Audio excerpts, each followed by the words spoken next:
Oi pessoas, aqui quem fala é Débora Ferreira do canal História com Débora. Hoje vamos ver Roma Antiga.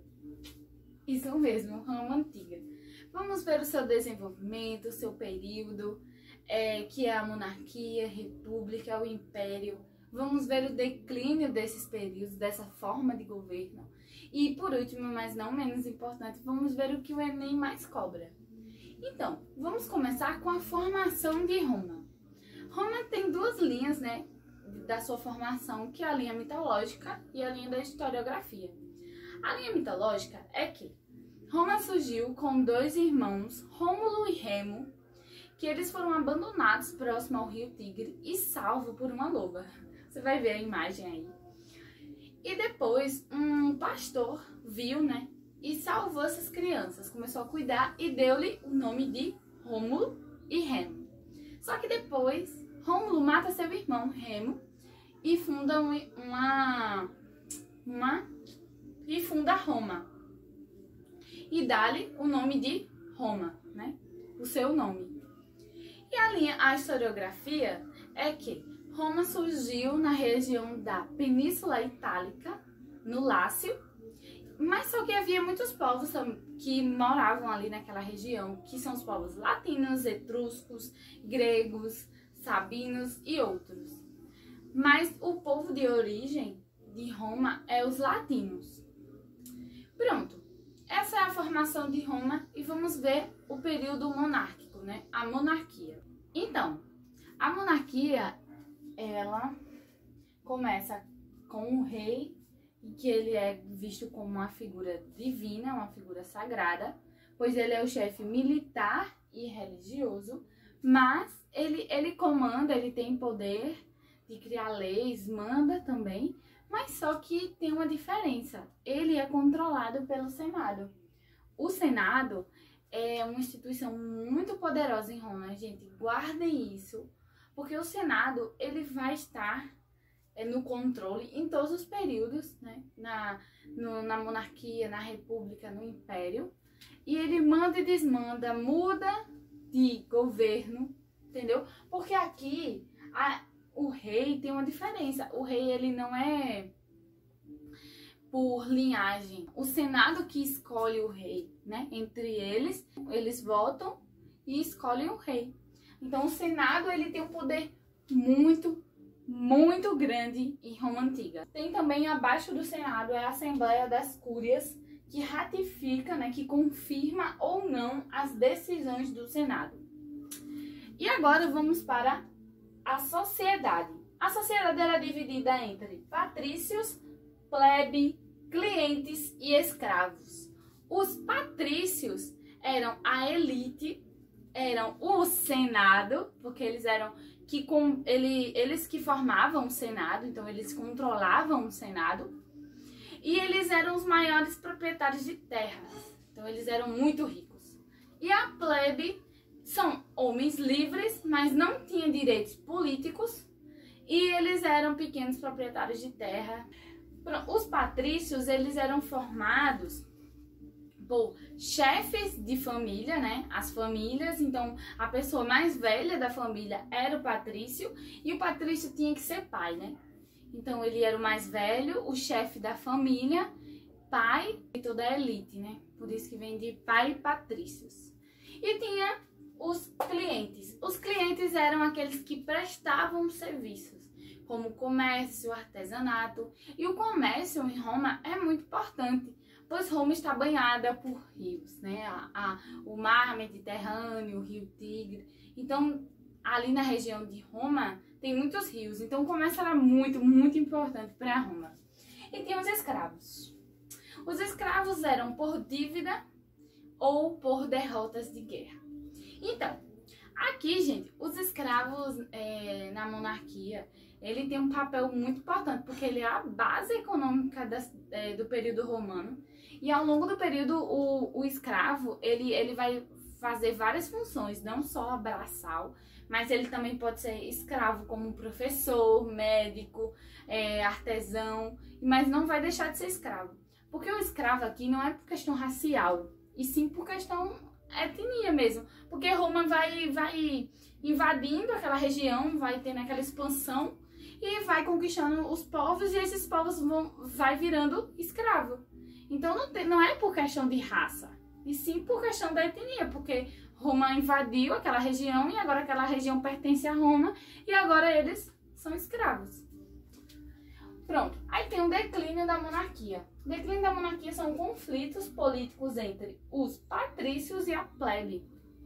Porque a plebe estava em busca de mais abertura política e ter acesso a isso. Porque, como eu falei, a plebe não tem direitos políticos. Então a plebe está começando a reivindicar, a lutar pelos seus direitos. Só que no período monárquico tinha um rei etrusco, porque lembra quando eu falei que o rei era por eleição? Então você vai ver rei latino, rei etruscos. E esse rei aqui, etruscos, é Tarquino o Soberbo. Nome bem interessante, né, para um rei. Aí ele começa a querer governar acima do Senado. Olha para aí o perigo. Porque lembra quando eu falei que o Senado é muito poderoso? Pronto. Tarquino tenta governar acima do Senado. E o Senado, que é formado pelos patrícios, fica receoso, né? Fica com medo para que Tarquino não faça alianças com a plebe. Porque a plebe está querendo mudanças, né? A plebe está querendo abertura política.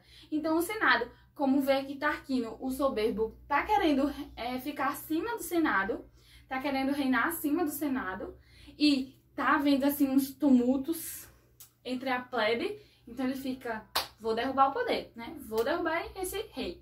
Aí o Senado derruba o rei, cria uma nova forma de governo, que é a República. Então agora vamos ver a República. Então, República é um período em que o Enem mais cobra. Então vamos ver o conceito de República. República em latim quer dizer res publicus, que quer dizer coisa pública. Então, nesse período, começa a ter uma valorização e construções de coisa pública, das coisas públicas, do público, de todos. Aquilo que não é negado a ninguém, é de todos. Então, eles começam a dividir entre o público e o privado. Por exemplo, a estrada é pública, mas a casa é privada. E tanto que é daí, no direito, que surge os direitos humanos, né, do privado. E isso nos influencia até hoje, o direito romano, essa ideia do público, do privado. A República é muito importante até os dias de hoje.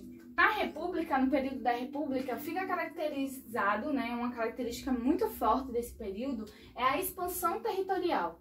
Então, Roma já era grande, mas nesse período começa a crescer em território e fica muito, muito poderosa. E quem é que lucra com isso? Os patrícios. Eles lucram, né? E começam a ficar mais poderosos, começam a ter muitas, muitas, muitas terras. Os escravos aumentam e a plebe. Então a plebe começa a ficar insatisfeita com isso, com essa desigualdade muito grande, com os patrícios cada vez ficando mais poderosos, e a plebe começa a ter reivindicações pesadas, começa a discutir, começa a ter a primeira ideia de questão social, luta social, greve surge aqui nesse período com a plebe. Então a plebe começou a não trabalhar, né? A ideia dos clientes começou a não ter a troca de comércio, de mercadoria. Então a plebe começou a fazer greve. E com todas essas reivindicações, com todas essas lutas, a plebe constrói a tribuna da plebe, que eles começam a reivindicar por mais aberturas política, começa a reivindicar por cidadania, começa a reivindicar por terras, porque os patrícios, com a expansão territorial, estavam lucrando muito com terras, estavam ficando muito poderosos, e a plebe não estava satisfeita com isso. Aí a plebe pega e cria a Lei das 12 Tábuas. Que leis são essas? É uma lei que dá legitimidade ao princípio de igualdade. Legitima isso. Porque antes a lei não estava escrito, não era escrito, não era legítimo. Todo mundo conhecia a lei, mas não estava legítimo, não estava escrito. Então a plebe escreve isso, ela dá legitimidade a isso. E o juiz, ele começa a julgar com um princípio de igualdade entre o patrício e a plebe. Então, isso foi uma vitória muito grande da plebe, a lei das 12 tábuas, e isso influencia até hoje nossa sociedade, né? O julgamento de forma igual, né? Então, o princípio de igualdade na justiça veio com a lei das 12 tábuas. E outras vitórias também da plebe foi a abolição da escravidão por dívida. A plebe começa a aumentar bastante, né, o seu poder, e com todos esses avanços e vitórias da plebe, é claro que os patrícios não iam ficar satisfeitos. Então o patrício cria o primeiro triunvirato, que é o Senado, né? O Senado que cria isso. E o Senado coloca Júlio César, Pompeu e Craso no poder. E eles tinham o intuito de diminuir, controlar a plebe. Esse era o único intuito do triunvirato, para fazer com que a plebe não fique tão poderosa, não ganhe tantas melhorias assim, tantas vitórias. Só que Craso morre, né, na expansão territorial, porque a Roma estava expandindo, e Júlio César entra em conflito com Pompeu e ganha. E Júlio César vira o único, né, no poder. Ele acaba comandando todo o triunvirato, porque o triunvirato é 3 homens no poder, só que acaba Júlio César ficando no poder. Aí Júlio César, ao invés de fazer o que o Senado mandou, não, Júlio César vai fazer leis para melhorar a situação da plebe.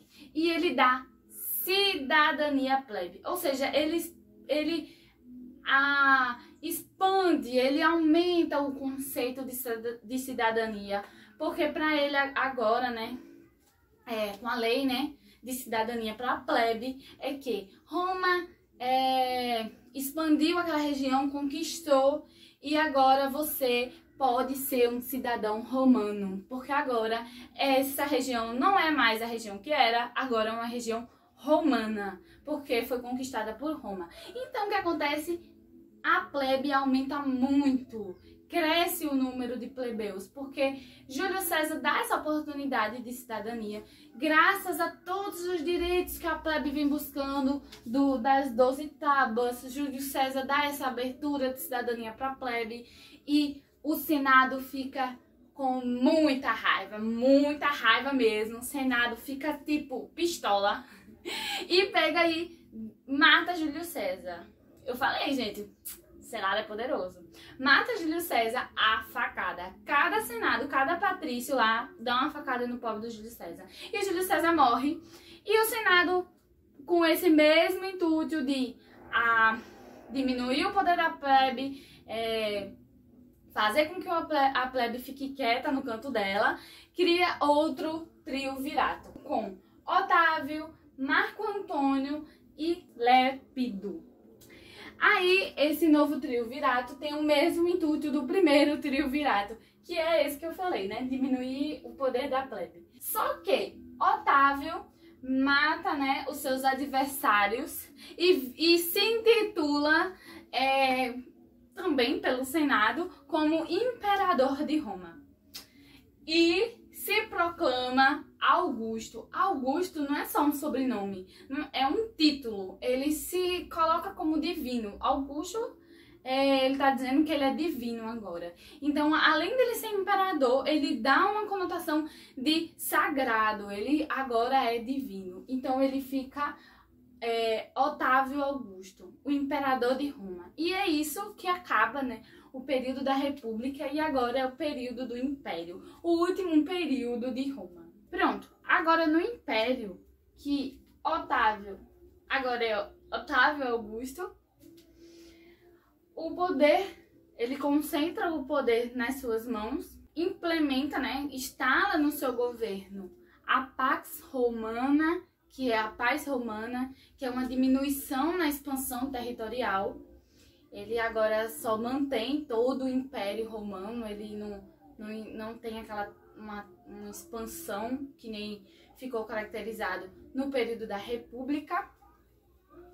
Aí, com essa paz romana, lembra que no período da República, com o triunvirato, Otávio, ele tem a função de amenizar, diminuir os conflitos da plebe. Então, ele intensifica a política do pão e circo, que é para tapear a plebe. Então, é para amenizar, porque a plebe brigava muito, a plebe discutia, buscava pelos seus direitos. Então, ele cria essa política, né? Ele aumenta, intensifica essa política, ele não cria, né? Que ela já existia, ele só intensifica nesse período esse tipo de política para fazer com que a plebe fique mais calma, mais mocinha. Então, é o que? A política do pão e circo. É pão mesmo, trigo, pão e espetáculo. Esses espetáculos aconteciam no Coliseu e era para divertir a plebe e distraí-las, né, de qualquer reivindicação, porque eles estavam dando comida e diversão. Então é isso. Aí eles iam lá pro Coliseu e tinha lutas, geralmente eram os escravos que ficavam no Coliseu, morria, e a plebe, né, a multidão que estava ali assistindo o espetáculo, o vencedor, a plebe que escolhia se ele ia viver ou morrer. E às vezes tinha leões lá, maior maldade, mas a plebe gostava, né, do pão e circo. Aí, com o crescimento do cristianismo, há um choque cultural, né? Porque Roma é politeísta, porque ela também invadiu a Grécia, né? Teve uma expansão na Grécia e acabou absorvendo muito a religião da Grécia e também outras religiões. A Roma, ela é politeísta e o cristianismo não, né? O cristianismo é monoteísta, um só Deus.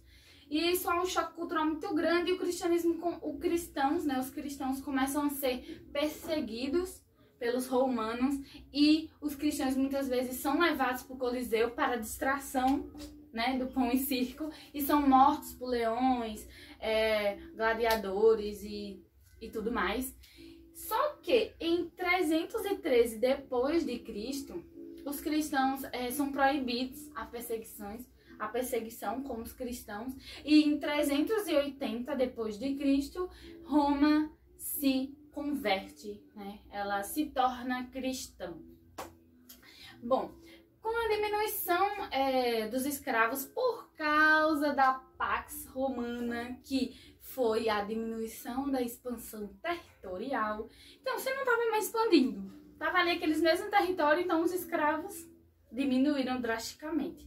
Então, com essa diminuição, houve um certo abalo econômico, porque lembra quando eu falei lá, bem no começo do vídeo, que os escravos eram a base da economia, a base da sociedade romana. Pronto, então com essa diminuição foi um choque econômico muito grande e político, e acabou declinando o império por causa disso, e ainda de quebra teve as invasões bárbaras, né, dos povos germânicos, que foi os francos, hunos, os ostrogotos. Então eles começaram a invadir